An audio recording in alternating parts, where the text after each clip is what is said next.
I could see possibly coming in as just a way to block another aristocrat, but you know that card just seems terrible against Thundermaw Hellkite anyway. So there's really not much I could see boarding in, and he looks pre-boarded pretty well against. I mean, he has Huntmaster, Nighthawks, Olivia, Thragtusk, Thundermaw, Bonfire. There's not much he'd want to board out anyway. He might want to take out the Primal Hunters, but beyond that, I just don't see him. I think he might not just change anything after board. Might just keep the same 60. And it's kind of interesting, like, you know, I think this matchup is super play draw dependent. You know, we're going to find out who's on the play here very quickly. But I think it's super important for game 3, especially in a sideboarded game, for the mono red deck to be on the play. It seems like it can easily steal game 1, probably lose game 2 when the Jund deck's on the play, and then when it has the initiative back, it can just kind of crush them and overwhelm them before they can really dig their feet in with those Huntmasters and really get to work. Yeah, with 11 1-drops, the mono red deck wants to be on the play, and it just wants to get him in enough range where he can burn him out with Brimstone Volleys or some of his haste creatures. And it looks like Steven's on the play for game 3, so but he doesn't have a 1-drop. So hopefully he has a Lightning Ball or an Ash Zealot. Otherwise, this would be a terrible keep. Yeah, it's going to have to be a 2-drop here for sure. And we do see a Lightning Maul at the forefront of his hand to go along with an Ash Zealot, Eldin Crucible, so he's got some stuff here. Yeah. So we are going to see an Ash Zealot come across, and it's going to put Eldin down to 18. Also a Thunder Maul and a Searing Spear and a Hellion Crucible in his hand. And Eldin is going to Pillar of Flame, going to take care of that right away. Needed there. Yeah. Those Lightning Baller would have represented 2 more hasty points of damage, so very important. Stormkirk Noble here, that'd be ideal, but no. Fireheart Wolf. So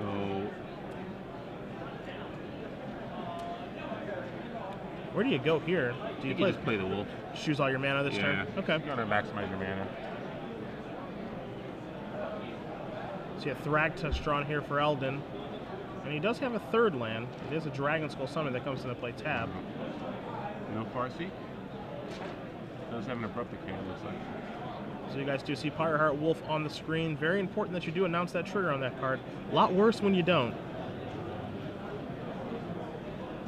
As we are going to see a Lightning Mauler here. Pretty good Abrupt Decay target.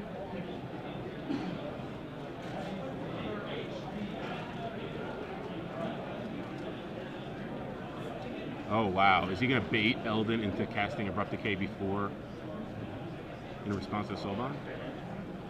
Or did he move into attack already? Yeah. Okay. So now we have 1 damage here. Eldin's going to go down to 17. Life total sitting pretty well, as you see another Abrupt Decay drawn here. Oh, no 4th mana. Is this a Vampire Nighthawk? This is a Vampire Nighthawk. He has a Searing Spear for that at least. But. Okay. And there's your 4th mana, Woodland Cemetery. And yep, Searing Spear's going to. So he's actually going to use all of his cards so far, as he has 5th land, which is Hellion Crucible and Thundermaw in his hand. He really needs a Thundermaw here. He's already got it. Does he? Yeah. Okay. There's your Mountain. Here's your Thundermaw. And this is an attack here for 6. And his last card in his hand is Hellion Crucible, so he is, for lack of a better term, and I hate to use this term, all in. All in. Okay, so Eldin did board in the Deathrite Shamans. And he does have Huntmaster of the Fells, so it's going to push him up to 13 and give him a Wolf. So he'll have 2 blockers for this Fireheart Wolf, but this is time to ride Thundermaw all the way home. Yeah, hopefully. Thundermaw is pretty much going to be hoping to carry the game here. Hellion Crucible might matter, but if Eldin doesn't draw an answer to Thundermaw in the next turn or 2, then the Crucible could become really relevant, because even if he does draw an answer, at least they'll have a Hellion Crucible. And so now you're going to see the attack with the Fireheart Wolf double block. Thundermaw is going to get in. Curious attack there with the Wolf, is I think having that be a 1/1 with the actual Undying is actually still pretty important right now. Yeah, especially because Eldin has an Abrupt Decay, so. And alternatively, yeah, this is going to flip now, so it's going to take care of the other part of the Fireheart Wolf. I'm not in love with that attack.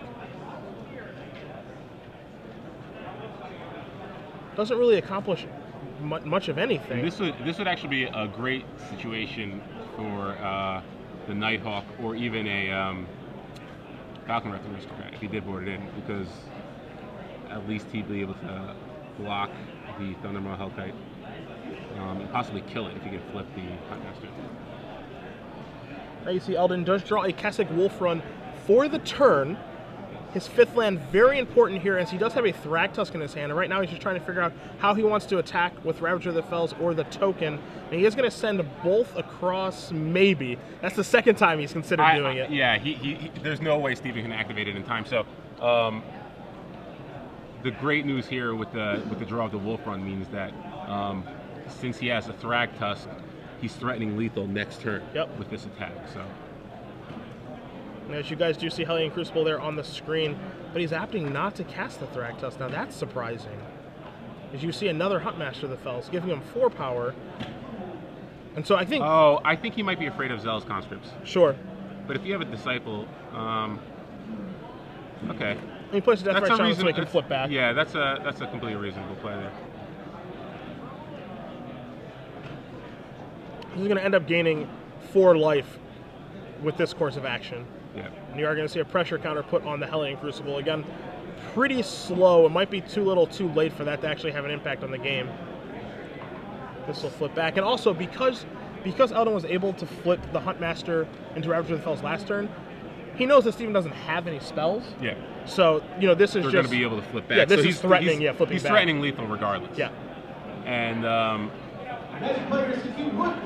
even a top deck Conscripts or Thundermaw, I don't think does anything for Steven. And Bonfire of the Damned was not his draw. He has 2 of those in his sideboard. He also has a 3rd Thundermaw Hellkite in his sideboard, but those are not that. Yeah, he's gonna drop Steven to 8, and with a Kessig Wolf Run in play, as well as an active Deathrite Champion. I mean. And this draw is a Pillar of Flame to take care of that. So it will prevent a Huntmaster from flipping. It also takes care of the other one. But again, this is just going to be... It just doesn't look like it's going to be enough. And yeah, if he's passing with Thundermaw Hellkite up, then yeah, that's when you know. Yeah. When the red deck stops attacking or stops burning your face, that's when you know. As you see a Dragon Skull Summit come into play here. Eldin doing the math, has the Wolf Run at the ready as well.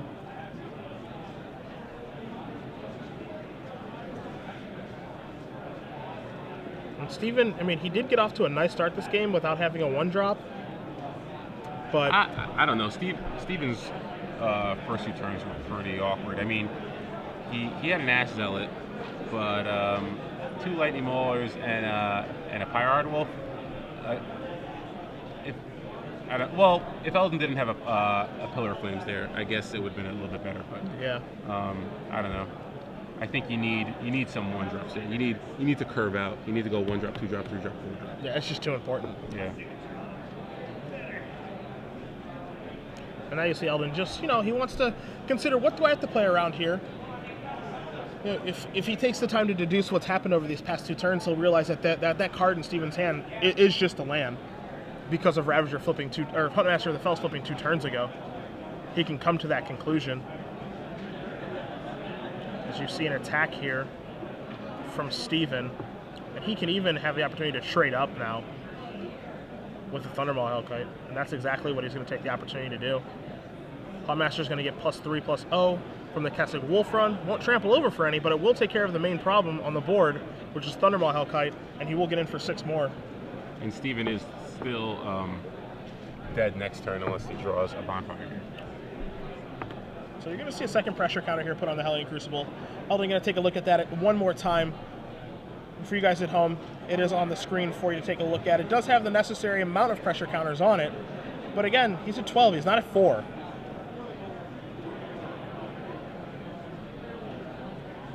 And so what Steven does need is that Bonfire of the Damned, one of the 2 copies they have in his sideboard. But I think we can both agree that that's probably not what he drew. No. I think that would be in play immediately. I just don't think so. Yeah, I think in order to get out of this, the only sequence of cards he probably could have drawn was Bonfire there for 2, activate Crucible, attack for 4. His opponent plays a Thragtusk, and then he top decks a Conscript. So you basically need 2 runners. You're going to see a Hell Rider show up to the party here. Always a difficult situation when you play Hell Rider and you can't attack with it, which is the situation that Steven is currently in. He does have Hellion Crucible off to the top of the screen, but he can activate to make a 4/4, and then he'll be able to block with that Hellion Crucible token and that Hell Rider, but he's still in a bad way here. And for a lot of different reasons, but the most important is the Kessig Wolf run. No, I actually think he's just dead here, because even if he does activate the Crucible and blocks, then Eldin just pumps for 2 the other unblocked token, and then drains him for the last 2. Sure.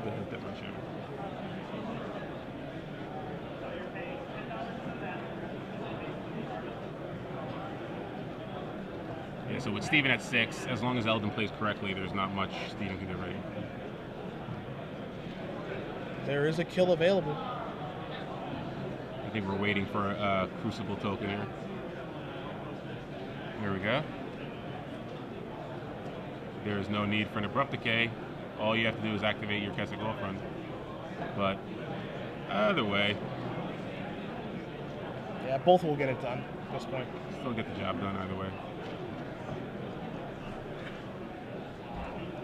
Abrupt Decay will take care of that. He can get in front of 1 Wolf token, and then Deathrite Shaman will finish her up.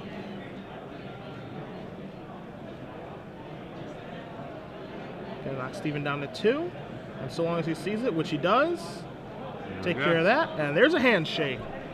Eldin beats Steven Marshall 2-1 with Jund Midrange, a deck that we are seeing hasn't lost yet on camera. Hasn't lost yet.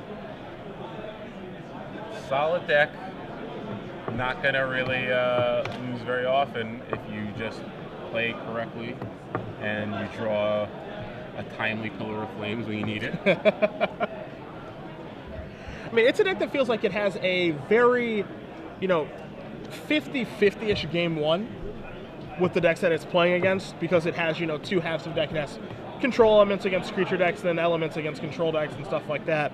But then it really, has this sideboard where it gets to sideboard out the cards that are poor in the specific matchup, and definitely board in some awesome cards, in exchange for those cards that it's sideboarding out.